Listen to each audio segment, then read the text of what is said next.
Salut! Pour ceux qui ne savent pas, cette vidéo est la continuité d'un article que j'avais publié en octobre 2020 sur mon blog sousleciel.ca. Je m'étais lancé le défi d'essayer de prédire les 5 prochains livres auxquels j'allais donner la note de 5 étoiles. Cette semaine, vu que j'ai enfin terminé de lire le dernier livre sur cette liste, j'ai décidé de venir ici pour vous partager le résultat de mon expérience. Ai-je réussi à prédire que ces 5 livres-là allaient être un coup de cœur? La réponse tout de suite. Alors, les 5 romans que j'avais sélectionnés étaient ceux-ci.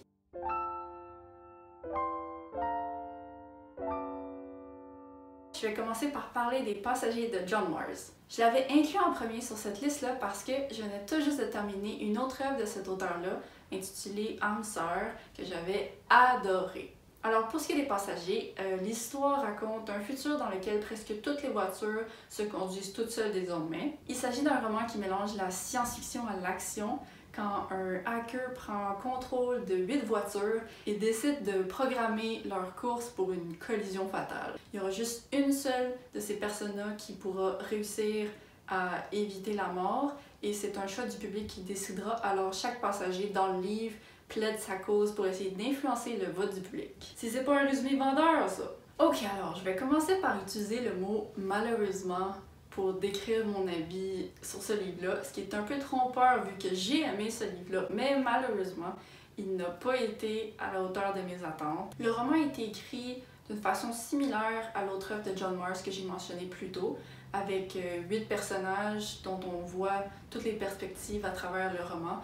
Et je dois dire que je me suis beaucoup plus attachée dans son autre roman aux personnages que dans celui-ci. Ça aurait peut-être pas été si dérangeant que ça, que j'ai pas un gros lien avec les personnages si le rythme du roman avait vraiment compensé avec du suspense puis de l'action. Mais malheureusement, pour un résumé qui est si explosif que ça, le roman n'a pas su traduire la même énergie dans son contenu. J'ai passé un super bon moment de lecture, mais j'ai quand même ressenti que le récit aurait pu être accéléré et vraiment légèrement modifié pour mettre plus de punch. Je sais pas si mon micro aimait ça, mais en tout cas, pour mettre plus de punch dans l'histoire. Donc au final, j'ai décidé de donner la note de 4 étoiles à ce roman. C'est un roman que je recommande à n'importe qui. C'était vraiment une bonne lecture. Ça a juste pas été le coup de cœur que j'espérais en considérant à quel point j'avais adoré Âme sœur sous tous ses angles. Ensuite, le résultat du deuxième livre que j'ai lu pour ce défi. Il s'agit de Maybe in Another Life par Taylor Jenkins Reid.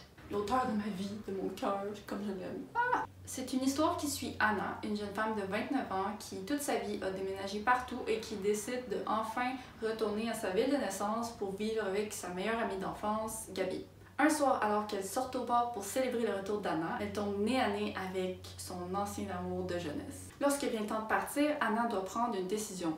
Est-ce qu'elle part avec son ami ou est-ce qu'elle reste avec son amour de jeunesse? Le roman continue en alternant les deux réalités causées par ces deux choix-là et on apprend les conséquences sur la vie d'Anna d'avoir soit suivi Gabi ou d'avoir suivi son copain. Taylor Jenkins Reid.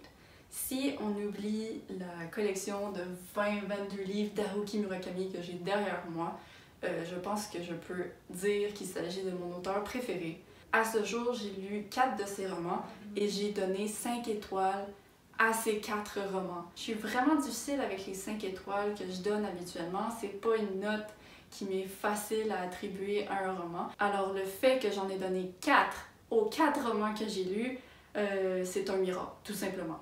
Oups, j'ai spoilé la note que je donnais à ce livre-là. Mon appréciation de ce roman-là, encore une fois, a été une surprise parce que Taylor Jenkins Reid écrit des romans de romance contemporaine et habituellement, c'est pas le genre littéraire dans lequel je retrouve le plus de coups de cœur.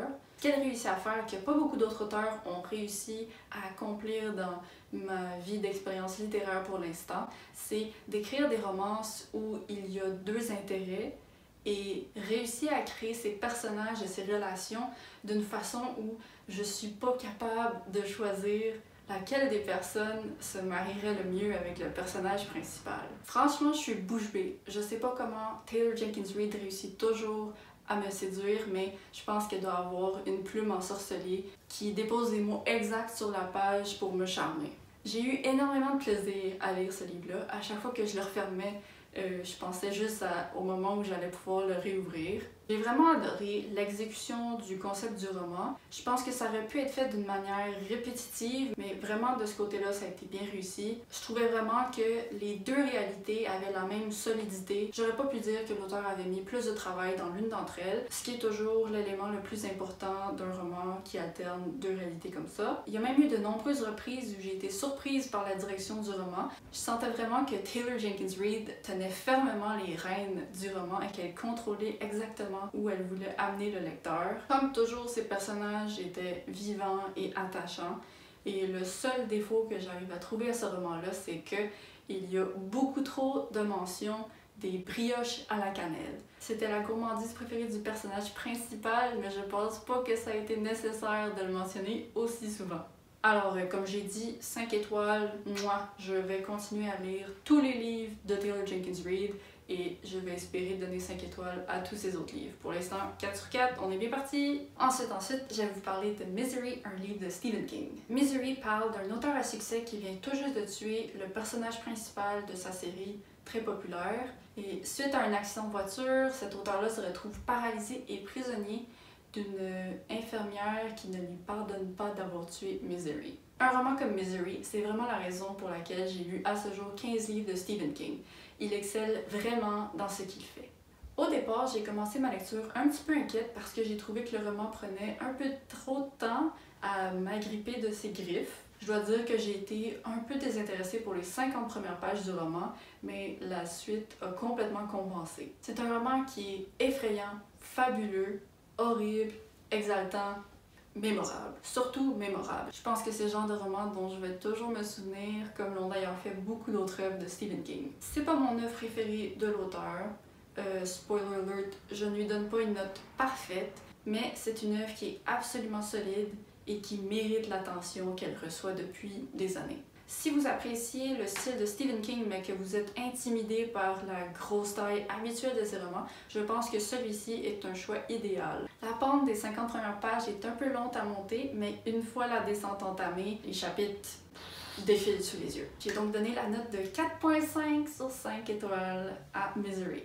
Le prochain livre sur la liste était celui pour lequel j'avais le plus d'attentes. Il s'agit du dernier tome de la trilogie des trois quarts qui s'intitule La mort immortelle. C'est un peu impossible pour moi de vous résumer l'histoire de ce livre-là sans spoiler l'entièreté de la série, alors je vais simplement dire qu'il s'agit d'une histoire de science-fiction très poussée qui mélange un peu la technologie avancée d'une civilisation extraterrestre à celle de notre planète. Alors le tome qui précédait ce dernier est mon livre numéro 1 à vie. La forêt sombre, c'est son titre, est mon coup de cœur qui, à ce jour, n'a jamais pu être surpassé. C'est un livre auquel je songe quotidiennement et j'ai de la difficulté à imaginer qu'une autre œuvre dans ma vie aura l'impact de ce livre-là sur moi. Vous comprenez donc que j'attendais beaucoup de choses de ce dernier tome, surtout puisque presque toutes les critiques que je voyais disaient que ce livre-là était meilleur que le précédent si c'était possible.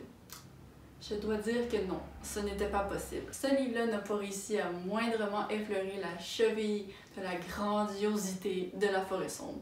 Mais ça a quand même été une lecture que je considérais coup de cœur pour l'année 2020. Encore une fois, Liu Cixin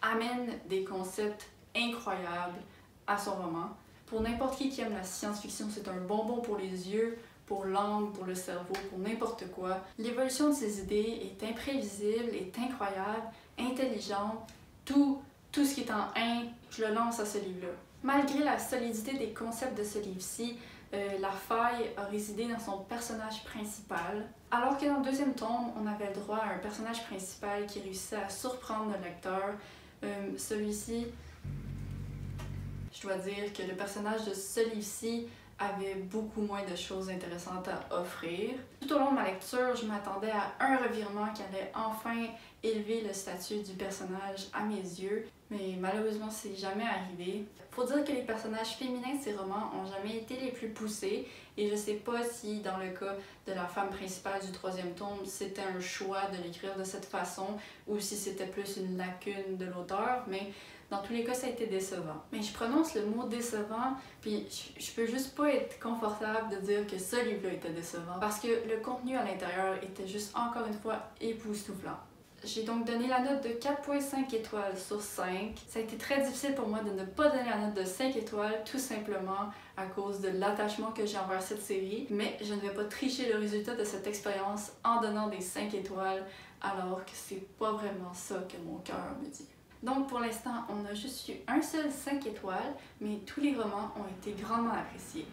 Voyons voir si ce sera le cas du 5e et dernier roman. Alors, Le Chant d'Achille de Madeline Miller. Ce roman raconte l'histoire d'un prince exilé qui rencontre un demi-dieu du nom d'Achille et qui deviennent les deux inséparables. Leur destin les mènera vers beaucoup de guerres, de violence et de peine. J'ai mis ce roman sur cette liste parce que j'avais lu Circé du même auteur et j'avais beaucoup aimé, bien que ça n'avait pas été un coup de cœur.